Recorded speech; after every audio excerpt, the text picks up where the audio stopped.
Olá, paz do Senhor Jesus. Eu sou o pastor Silas Daniel e este é o seu programa O Cristão e o Mundo, um programa de reflexão sobre os principais acontecimentos do Brasil e do mundo, analisado sempre dentro de uma visão de mundo cristã, uma visão de mundo bíblica. Hoje nós vamos falar sobre o militar da FAB que foi preso traficando cocaína em um avião da comitiva presidencial. Vamos falar também sobre o projeto de abuso de autoridade. E, finalmente, no final do programa, não perca, vamos falar sobre essa denúncia gravíssima contra o Google, que está tentando manipular seus usuários politicamente e ideologicamente.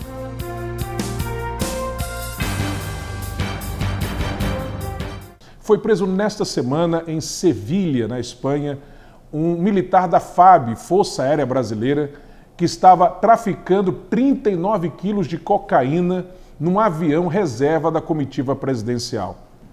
Esse militar já trabalhava já há alguns anos na comitiva presidencial. Ele, por exemplo, participou de 4 voos internacionais durante o governo Dilma na comitiva presidencial. Ele que trabalhava como comissário em um desses voos. Ele trabalhou 11 vezes voando durante o governo Temer, acompanhando a comitiva presidencial. E agora também estava acompanhando o atual presidente, Bolsonaro. No caso, não no avião propriamente do presidente, mas no voo reserva, no avião reserva da comitiva presidencial. E ele foi pego carregando 39 quilos de cocaína. O presidente Bolsonaro já falou que vai ajudar as investigações para que ele seja devidamente punido pelo crime que cometeu.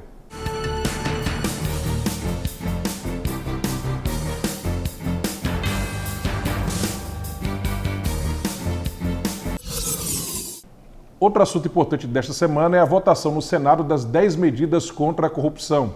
Esse projeto é importantíssimo, tem um apoio maciço da população brasileira, da maioria esmagadora da população brasileira, mas o problema é que colocaram lá no Senado alguns jabutis dentro desse projeto. Colocaram alguns artigos que tratam de abuso de autoridade e especificamente em relação a juízes e procuradores. Qual o objetivo? Atacar a Lava Jato. O objetivo é cercear a ação investigativa Lava Jato, amarrar as mãos da Operação Lava Jato para que ela não possa continuar fazendo o excelente trabalho que está realizando para o nosso país.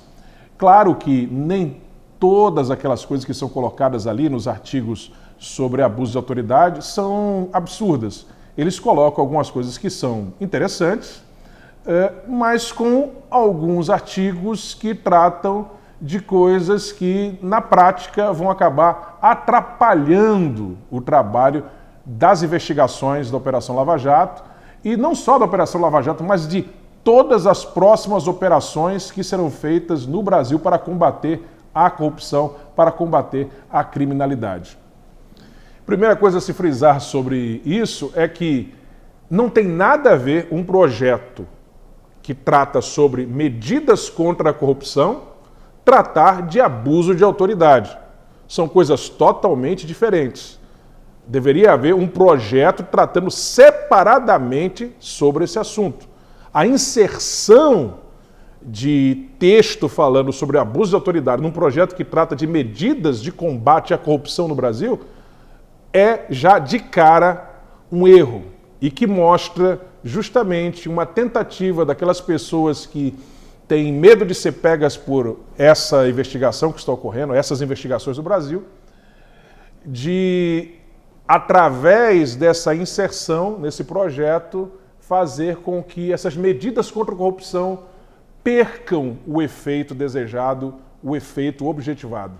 A outra coisa que chama a atenção é o alinhamento da esquerda e do centrão em torno desse assunto, em torno da aprovação desse texto sobre abuso de autoridade. Isso mostra a preocupação desse pessoal em relação às investigações da Operação Lava Jato, que, aliás, bloqueou 78 milhões de reais do presidente Lula.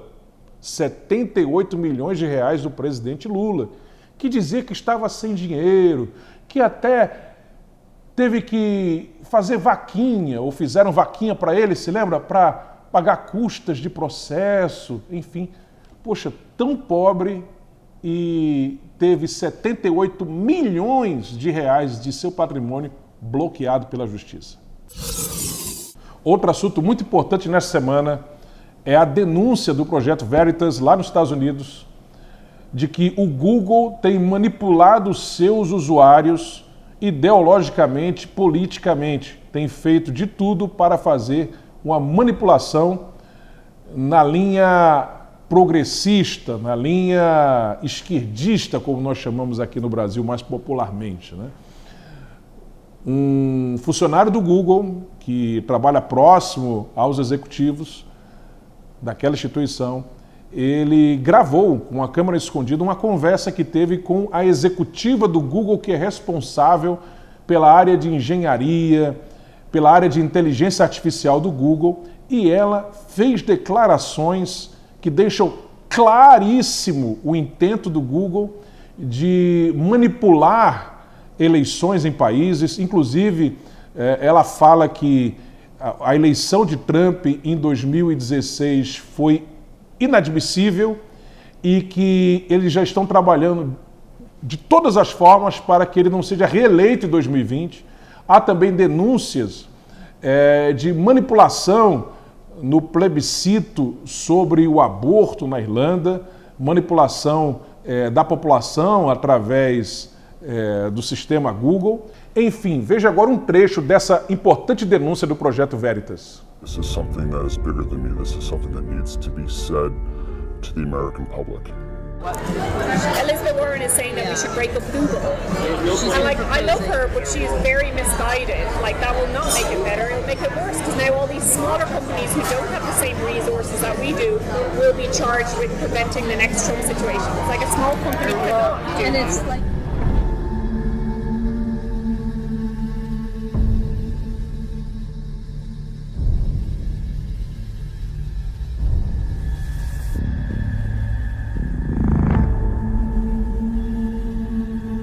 Earlier this year, a Facebook insider exposed deboosting of conservatives on Facebook.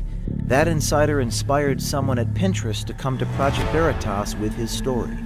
Last week, we released a report from the Pinterest insider Eric Cochran, detailing censorship of pro-life and Christian content.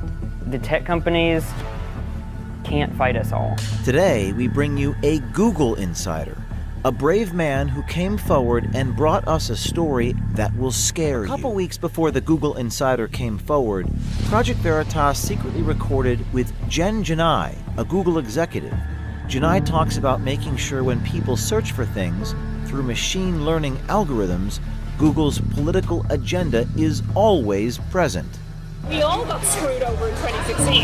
Again, it wasn't just us, it was like people got screwed over, the news media got screwed over, everybody got screwed over, so now we're rapidly being what happened there? How do we prevent it from happening again? Right after Donald Trump won the election in 2016, the company did a complete 180 in what they thought was important. Jen Janai is the head of responsible innovation at Google Global Affairs.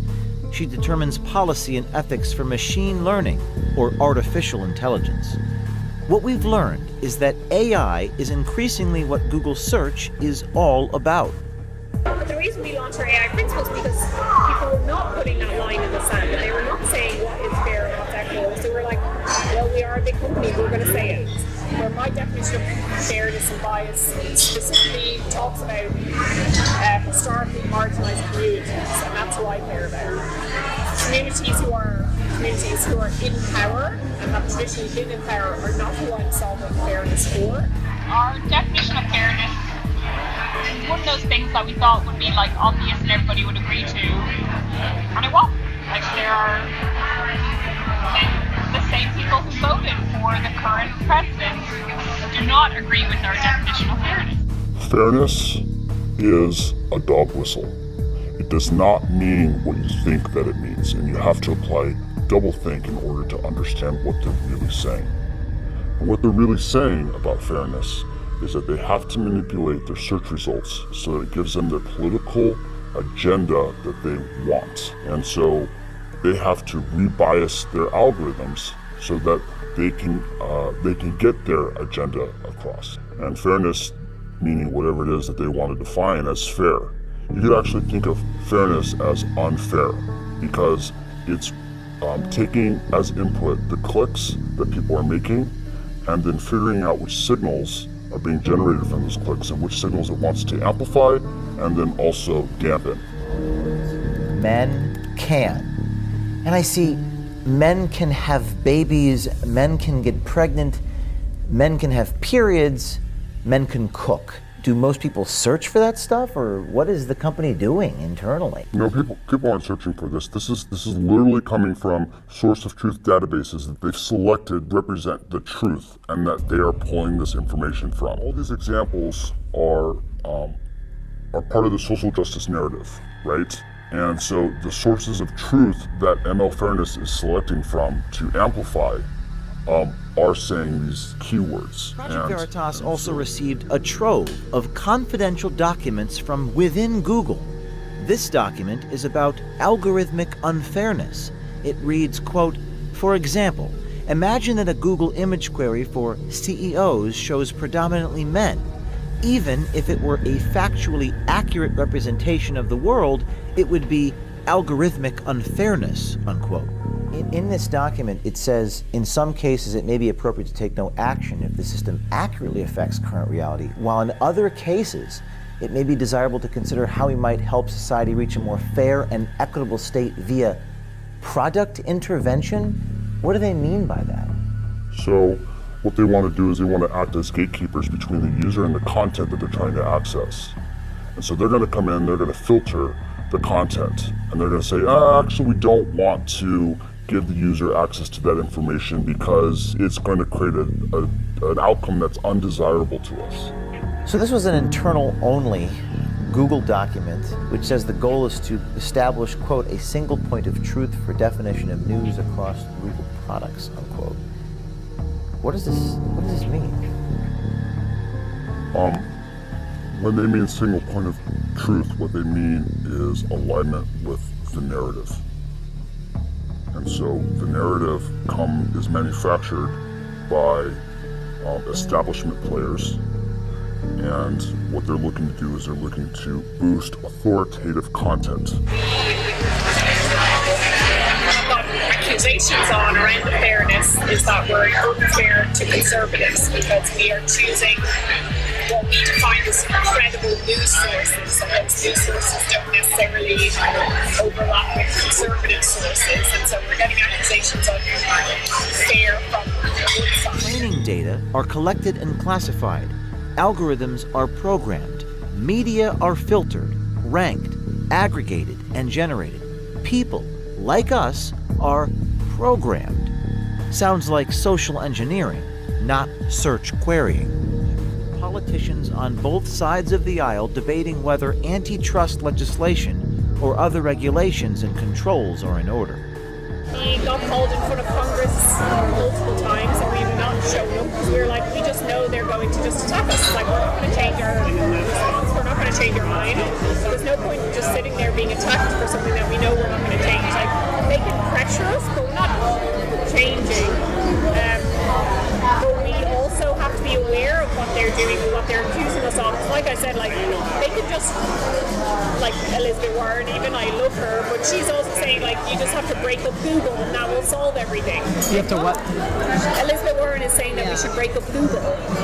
And, like, I love her, but she's very misguided. Like, that will not make it better, it'll make it worse, because now all these smaller companies who don't have the same resources that we do will be charged with preventing the next Trump situation. It's like a small company cannot do. That will not make it better, it'll make it worse, because now all these smaller companies who don't have the same resources that we do will be charged with preventing the next Trump situation. It's like a small company cannot.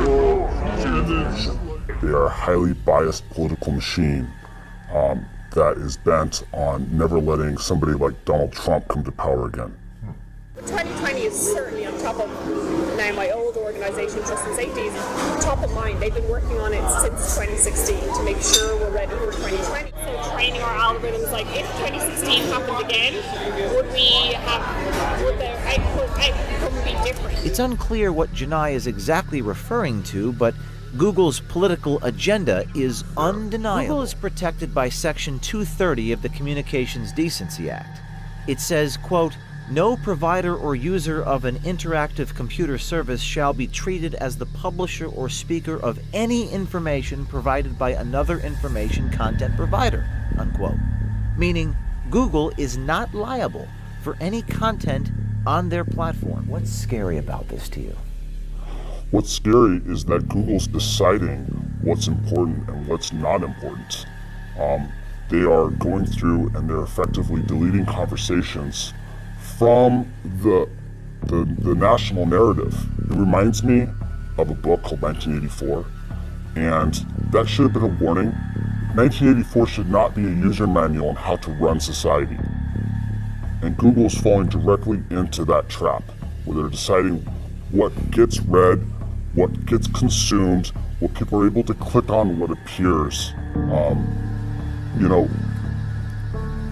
It reminds me a lot of fascism. It's not just about burning books. When videos get pulled off of a platform, that's also a form of censorship. I've been living this for, years. And so, it's like, yeah, that's what it is. And for other people, it's shocking. But for me, it's like, this is why I'm coming forward. Because it is shocking. People have no idea that it's happening. And they still think that Google is an objective source of information, and it's not. Are you afraid? I am afraid. I was more afraid, but I had a lot of difficulty with the concept of, my life ending because of this. But I imagine what the other world would look like, and it's not a place that I want to live in. Bem, queridos, todas essas empresas da internet, nós sabemos que são alinhadas ao pensamento progressista, ao pensamento de esquerda. Nós sabemos que o Facebook é assim, você deve se lembrar, inclusive, daquele depoimento do Zuckerberg, lá no Senado americano, quando ele foi, inclusive, apertado sobre esse assunto pelo senador Ted Cruz e reconheceu que a maioria esmagadora daqueles que trabalham lá no Facebook são de linha ideológica de esquerda e que ele não tem como controlar, muitas vezes, o trabalho de seus funcionários dentro do Facebook. Ele assume isso, ele afirma isso. O dono do Twitter também já declarou o seu posicionamento ideológico e que defende essas causas de esquerda mesmo. Nós temos o dono do eBay, que é um empresário, inclusive, que investe em mídias alternativas como o The Intercept, né, do Glenn Greenwald, que está fazendo esses ataques à Lava Jato através de um trabalho de hackers que hackearam, num crime contra a segurança nacional, o celular do ministro da Justiça, de promotores do Ministério Público Federal e também de juízes. Veja que absurdo. E temos agora o Google, que na verdade nós já sabíamos que tinha essa linha e agora com essa denúncia a coisa só se confirma. Nós estamos vivendo num mundo em que a internet é importantíssima. O que é que vamos fazer agora? A gente vai abandonar as redes sociais? Não. Há, claro, redes sociais alternativas que abrem as portas para os conservadores. Nós temos, por exemplo, o Gab, que é um concorrente do Twitter e que abriu suas portas para os conservadores e que está crescendo no mundo, inclusive aqui no Brasil. Nós temos uma rede social nova que está sendo criada por aquele psicólogo que é hoje um dos maiores intelectuais do mundo, o Jordan Peterson, lá do Canadá. E a ideia é que os conservadores eles migrem para essas redes sociais, mas sem deixar os seus canais nas redes tradicionais, no Facebook, no Twitter, enfim. Eles devem continuar com esses canais e no dia que acontecer de eles serem absolutamente limados desses canais tradicionais, eles vão continuar com sua voz nessas redes sociais novas que são abertas aos conservadores. Lembrando que os conservadores, enquanto estão nas redes sociais tradicionais, eles estão divulgando seus canais novos, os seus canais nas redes sociais novas. que aceita os conservadores sem problema nenhum. E aí, o público deles, o público que os conhece nas redes sociais tradicionais, vão se inscrevendo nas novas redes sociais, de maneira que, quando chegar o dia de eles serem totalmente limados das redes sociais tradicionais, aquele público que eles construíram durante anos nas redes tradicionais estará ali nas novas redes com eles. É isso que muitos conservadores estão fazendo nos Estados Unidos, estão fazendo na Europa e alguns deles estão começando a fazer também aqui no Brasil. Queridos, estamos chegando ao final de mais um programa O Cristão e o Mundo. Eu espero que esse programa tenha sido bem informativo, edificante para a sua vida. E a gente se vê então no próximo programa, na quinta-feira que vem. Um abraço, até lá!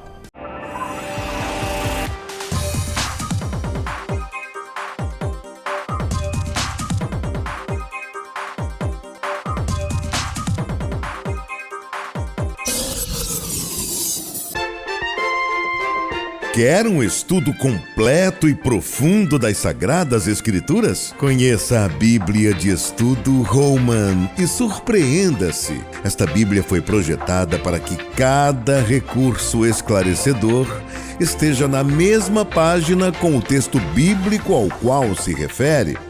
Principais recursos: com cerca de 15.000 notas de estudo, estudos de palavras, fotos, linhas do tempo, mapas, inúmeros artigos. Holman, uma Bíblia de estudo que oferece mais do que você espera e exatamente onde você espera. Adquira agora mesmo na livraria mais próxima de você. Mais um produto com a qualidade CPAD.